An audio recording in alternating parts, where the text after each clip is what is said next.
Hello, and welcome to episode 2 in the series called Questions About God.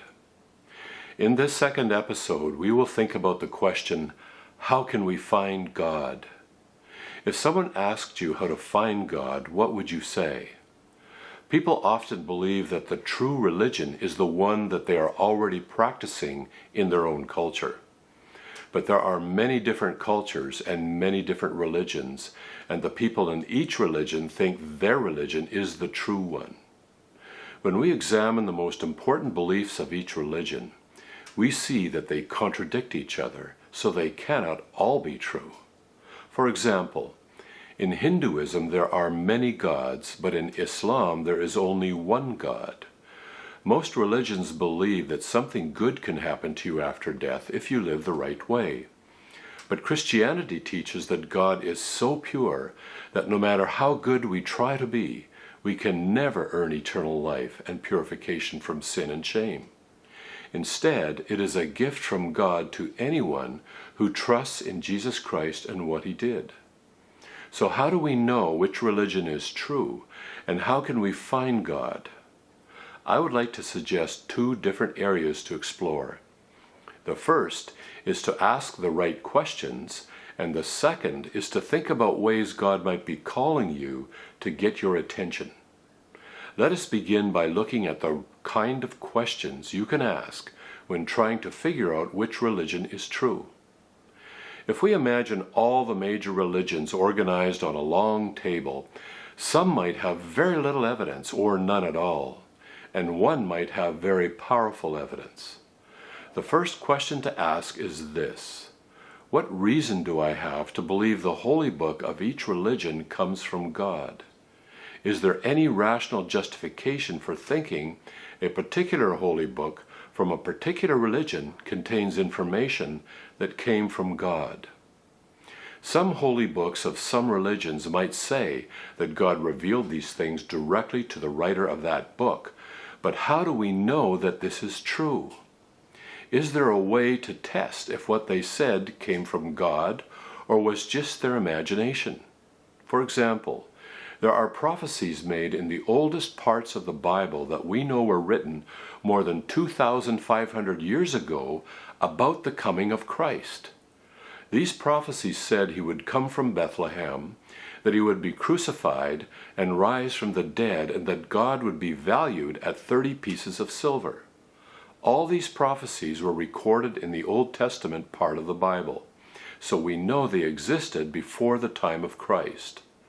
If a holy book contains information about the future that later comes true, then we have reason to think the information came from God and was not just imagined by someone. Another question to ask is this: what reason do I have to believe that the person who started the religion was speaking from God?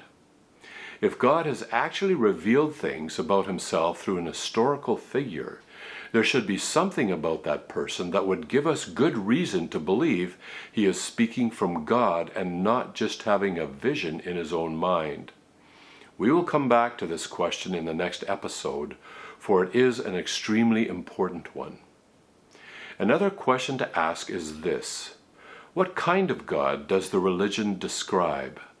The God who created the universe and the laws of nature, and from whom comes the fundamental principles of mathematics, logic, truth, beauty, honor, and love, might be more amazing than we can easily describe or understand.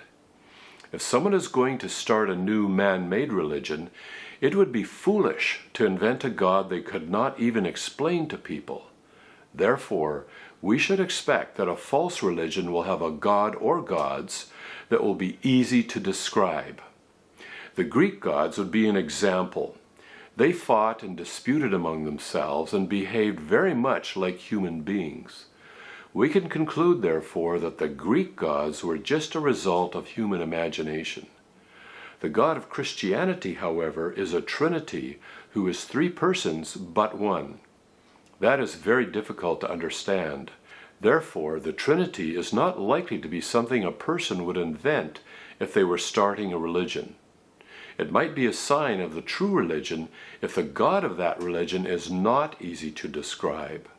A God who is a Trinity might be an indication of authenticity.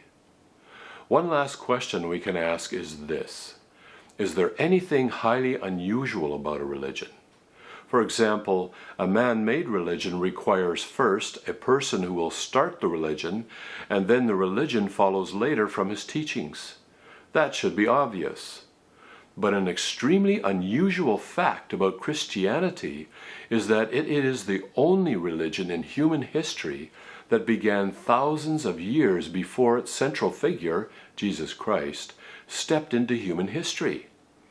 The oldest part of the Bible was written many centuries before the time of Jesus Christ, but many prophets in the Old Testament wrote that someday God would appear in human history as the Messiah or Christ, and that he would die in our place to restore honor and purity to any person who will completely put their faith and trust in Jesus Christ.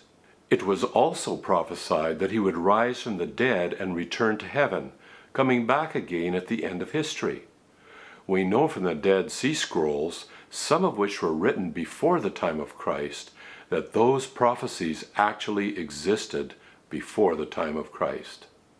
The religion we call Christianity today did not begin only 2,000 years ago, but it began thousands of years before Christ came, as recorded in the Old Testament portion of the Bible. This is extremely unusual and is something to think about. Now let's look at the second area to explore: different ways God might be calling you. It might be possible that you are already experiencing the call of God but have not yet realized it. One way that God calls a person is through his creation. His invisible qualities, his eternal power and divine nature can be clearly seen through what he has created. Have you ever admired the moonrise above the desert or watched an amazing sunset and sensed the presence and power of God? That is the call of God. He is letting you know that he is the creator and the one who is the origin of beauty and power. Another way that God calls you is through your conscience whispering to you that in your private secret life you have brought shame and dishonor upon yourself, and God has seen it all. It is an uneasy, uncomfortable feeling that something is not right between you and God, and that God might be reaching out to you. You might even begin to suspect that your own religion is not taking you in the right direction. It is a feeling that you need to respond to God in some way, but you are not sure how. Never ignore the call of God, or his call may be withdrawn, and you will forfeit something of value far greater than anything you can imagine. In our next episodes, we will continue by looking at how you can respond to the call of God.